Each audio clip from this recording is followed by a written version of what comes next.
Well, we are back, ladies and gentlemen, and on the good tripod. I had to fix it. JB Well is cured. We're not in this dingy-ding thing anymore, which doesn't hold weight or anything. So I'll go ahead. Let's get past the introduction here, and I'll tell you a little bit of what I found out and everything. Why we're having fuel starvation issues. Let's go.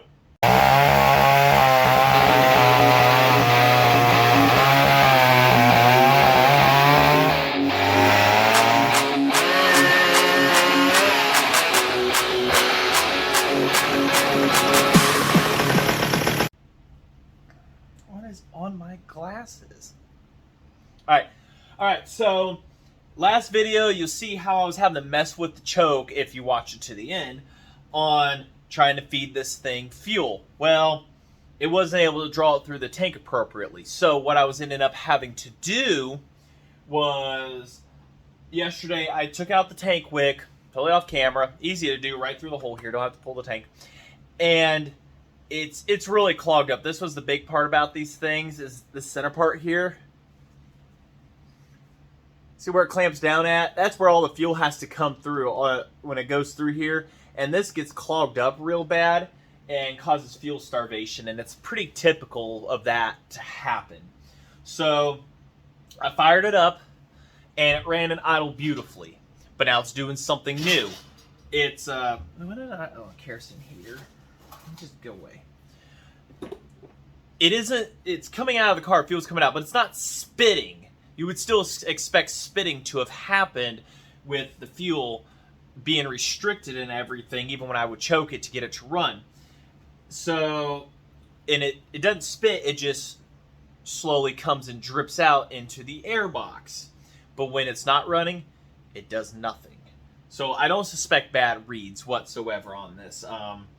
Like I say, it isn't spitting out, it's just dripping in as it runs and they turn off stop. So I'm thinking that the metering needle is open just enough to where it's being held open enough to where it's trying to overfuel it. Now, I've turned the low in and it acts like starving for fuel. So those are working correctly. I think the needle is just open to where it's able to pour on in and everything. So probably have to get back in the carburetor. I'm hoping it's not the reeds. I really hope it's not. I'm not going to tear it that far down to figure that out and everything.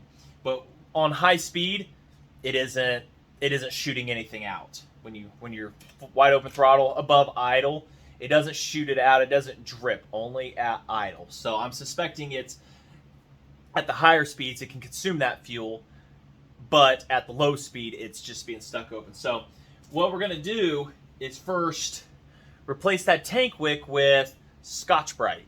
I've never tried this. It's the only idea I've got to go with to replace this big old hunkin' thing. And Scott Brite's about half the thickness, but it'll still work for all intuitive purposes and everything. So we'll go ahead and get set up here. Clean that off. And let's trace this one out from the old one onto this. Alright, pretty basic, pretty simple stuff. Nothing too major to trace out. Oh, did you hit that subscribe button for me, guys? Leave me a comment. I like those. I like reading them. I like hearing what you guys have to say. I have a guy that from Costa Rica has asked for help on a saw. And parts are hard to find for that McCulloch. But he's subscribed to my channel and watches it and everything, and I like it. So I like how people around the world are watching for help and everything. You can contact me on here, Messenger, on Facebook, Instagram. I got one of them.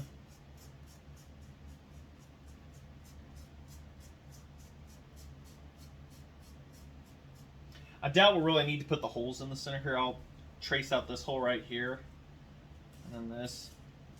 But seeing as how well this thing's gonna not wick up fuel, but be more of just a filter maybe, we'll I don't think we need to put those big old holes right there, simply because it's not, I doubt it's going to inhibit it, versus that big old thick thing. I don't know what it's made out of.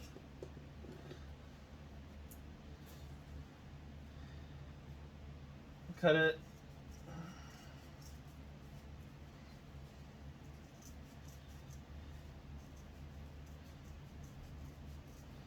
We'll see how well it works. Like I say, I'm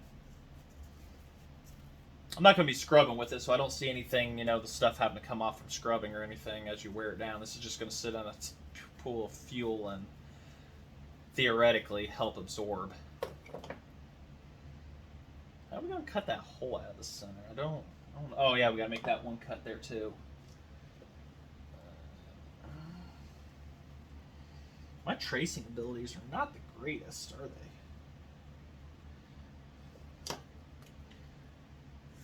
Got to trim way on in.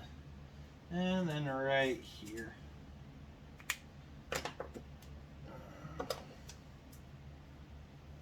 So, just going off of a hunch here, I'm thinking there's got to be something else in this world that can be used as this wick material. So, the wicks worked good. When they worked, but this was their problem, was they would clog up. Far enough? We've got to get this slit correctly here because there's a part of the tank that goes up, and then there's the part that lays down, so it's able to collect every little bit. It does that, so. Alright. Get the hole punch, and then I'll just do that for the screw hole.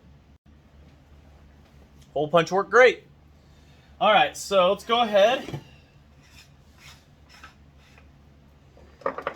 There's pretty much like zero fuel inside this thing. So, pretty much like maybe. Alright, so important, make sure you pay attention to things. When you take these parts out, there's rubber on that. Make sure you match that back up with the rubber on this.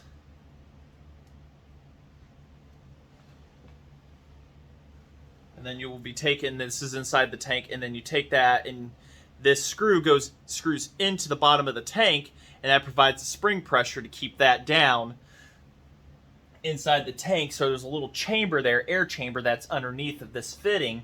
And what it does is everything gets sucked up, filtered through, and then gets into that air chamber where it leads to the fuel outlet, to the line, to the carb, into the engine. Kaboom, saw sounds happened. So fight that into here. I swear I had two left thumbs. Two. Alright. Wow, much easier to put in there, that's for sure. Well, help me.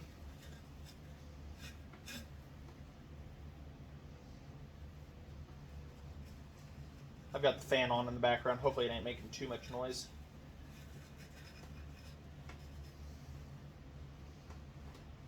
This is where pliers are needed. What piece of fuel line is on the end of that plier? It'll filter it out.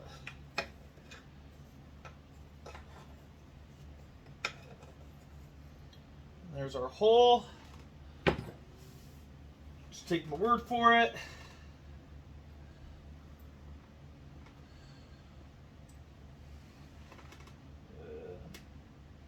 A screw.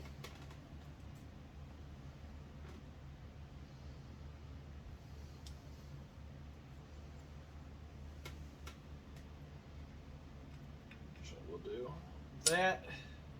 Line it up over the hole.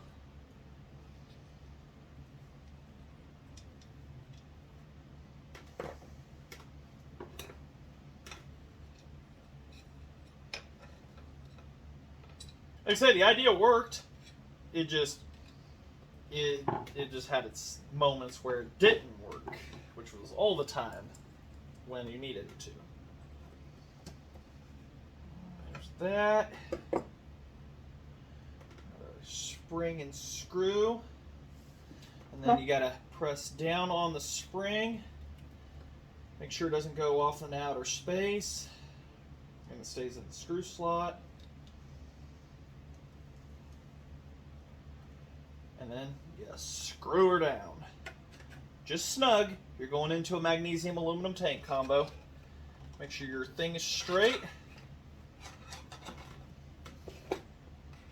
voila, you have an installed, if you followed step 364, you have an installed homemade Wick. I don't know how well it'll work, but I guess I can fire it up here and see if that stops the carburetor issue, or if we're going to tear into the carb and play with the needle and stuff again on it. So, yep, all right. I guess we'll fire it up here.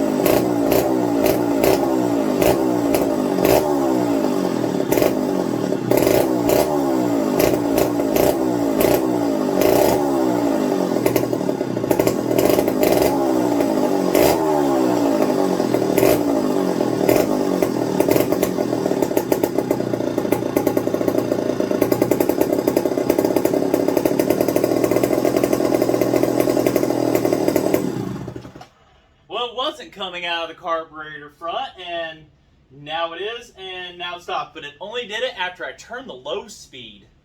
So I'm thinking there's a problem with the low speed side where it's just dribbling out. I mean, it was running good, turned it a little, boom, just coming out. After turning it back in, it wasn't liking it. So we're going to take that carb back off and see what's going on. Alright, it's back off. Let's see what is not playing nice here. From leaning out to flooding issues, I couldn't tell you. Well, a lot of crud inside the tank. So, that's one thing.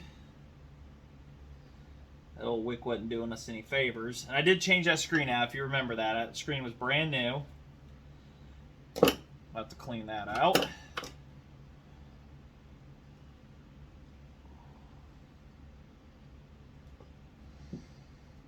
Undo all these. Now the problem is now the air bubble never went away inside of the fuel line. You know, like the first problem I had, and then after I took the Wick out, it disappeared, and then we had our problem happen. I put the Wick back in, and it's getting fuel, but it isn't getting rid of the air bubble, even using the choke to try to pull fuel. Don't make me put a 090 on you. I will. I'm not above doing it.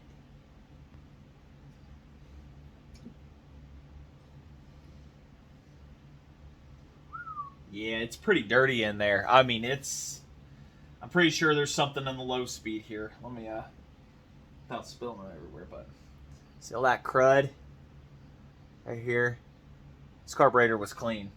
So it didn't take long for crud to get past our little filter there and cause issues. And I'm pretty sure that's holding the needle open and our issue.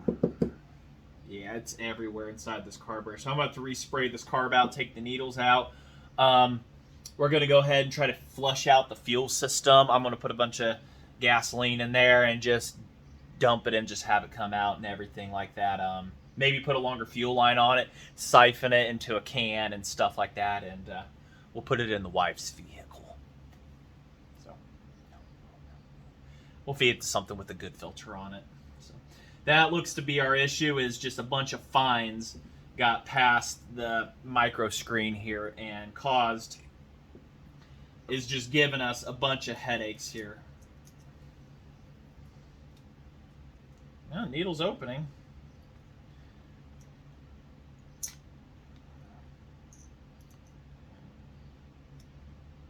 Now it's level with the body. Oh man, look at that. You remember that? That throat was clean. All that old oil and stuff is just getting in there and just clogging stuff up bad. So we're gonna have to flush the tank out here. That's our issue, unfortunately. Or maybe fortunately, it's just that easy. So, all right, time to do some cleaning here, respraying, and go again. You guys ready to see what was in the gas tank? That was clean gas. That looks like cola. So we got a lot of flushing to do. The flow is fine. Flow is fantastic though. I put an inline filter to see what else I can capture out of it, and it's just a cheap one. It come with the WB carburetors that I'm getting, and there's a little particulate on it, but not much. Seems like the vast majority of it was in the first few startups and everything of getting the Wick. So we got to get that looking a lot better in that tank. So I'm gonna have to put a bunch of gas in it, switch it around, and we're just gonna have to keep flushing it. That's all there is to it. Well, flushing it out, and so far we are at half the normal color. Half the color it was. So as you can see, flow is just, it's good. It just comes right out of there gravity fed. So that's not our issue to the carburetor. That gasoline was clear when I first started. I'm not going to go for super perfect, but I'm definitely going to go for we're flushing the system out. So that was my biggest concern, was not getting enough flow.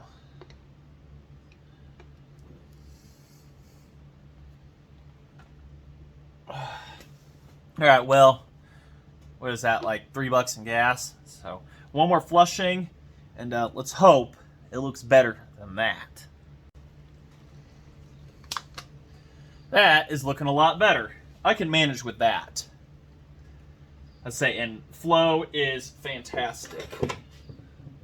So I was undoing this little set screw in here thinking maybe that was a problem. How's the flow? Yeah, the flow's the exact same. And we're running out because I didn't put as much in that one that time.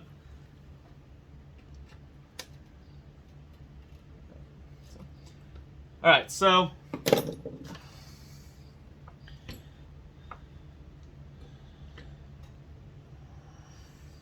filter had crud in it. There was a bug. From the 70s. A couple bugs, mosquitoes and stuff in there. So, alright, so that I can handle. That is good stuff. I'm going to consider good stuff right there. So, and that other gas sat in there, has been in there for over a week soaking. So that was pretty bad. I can't believe I was really running that through it. So, and there really wasn't that much I'd put it that was in there until I filled it back up and caused issues. So now to fill it with fresh 2-stroke, get that carburetor back on, which I have cleaned, and cleaned it, sprayed it out and everything, and let's go ahead and we'll fire it back up, see if we still got problems. Well, that carb didn't like it. I don't know what's going on with it. It's drawing fuel, but it's acting like it can't pull it through for some reason. I don't know. So I said I wouldn't do it. I did it. Let's see if it runs.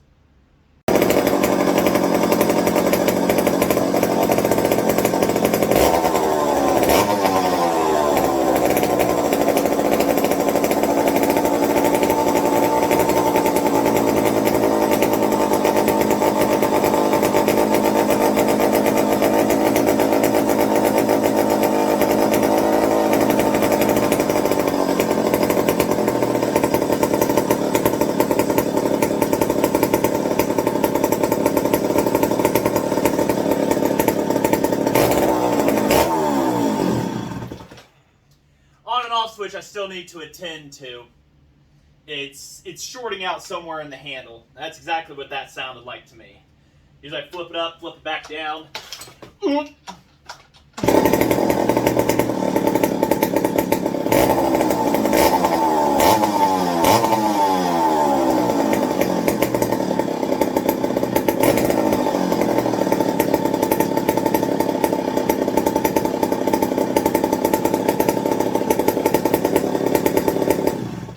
Yeah, that switch is giving me fits now, but it idles, it's running with the 090. So now I gotta get back in here, figure out why this is working. I was told it worked perfectly on a 795L that it was on, and well, Well, I've had to take it apart since, and it, like I say, it's shorting out somewhere. I think the wire come loose. I screwed it down, but probably didn't get it good enough, so I gotta tear it all back apart. Oh, also, thanks to James, if you saw that last video or whatever, putting the handle on, he told me what the screw does.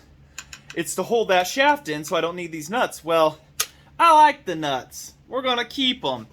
What saw isn't a saw without some nuts? Eh?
I'm going to call that a win.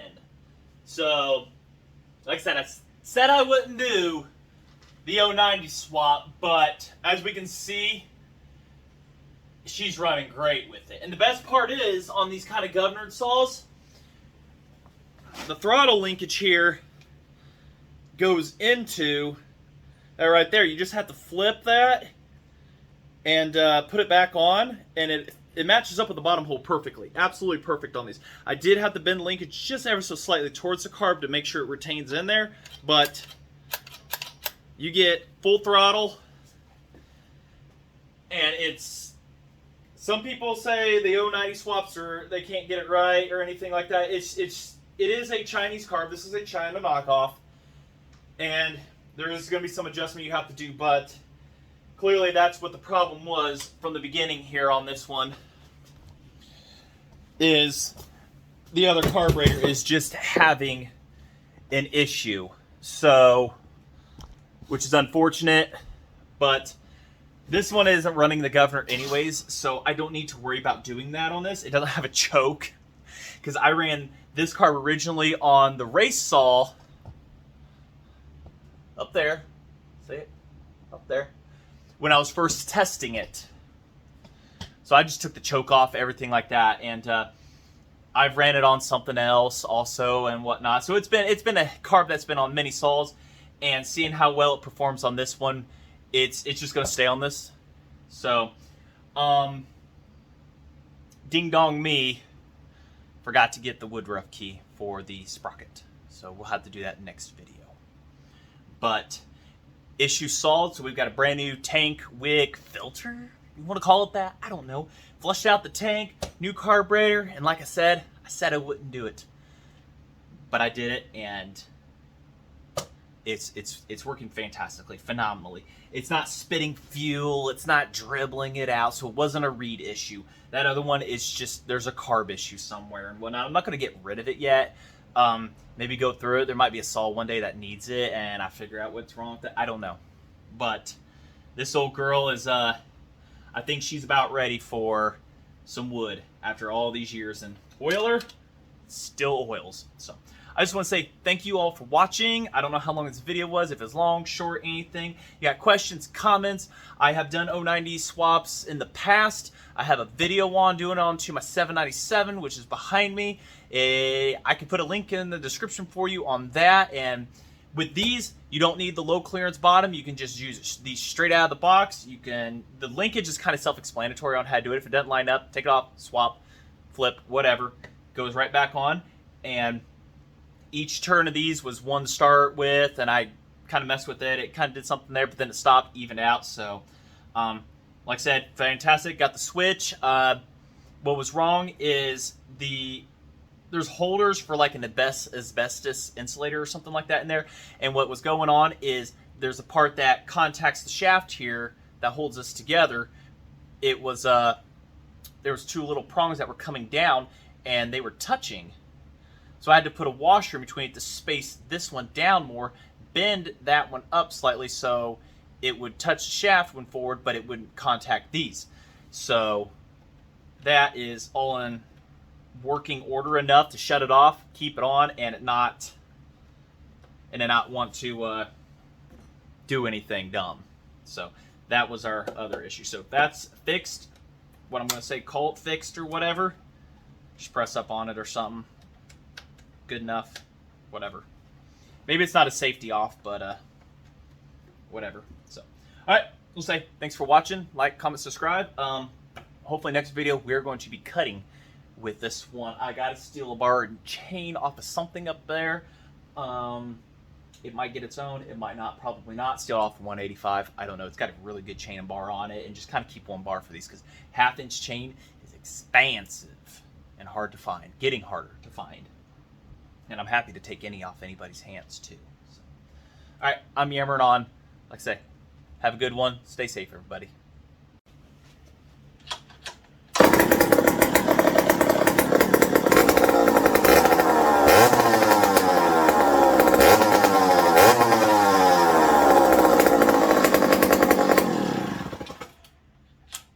Always pull your rope out, everybody, especially on these old Macs.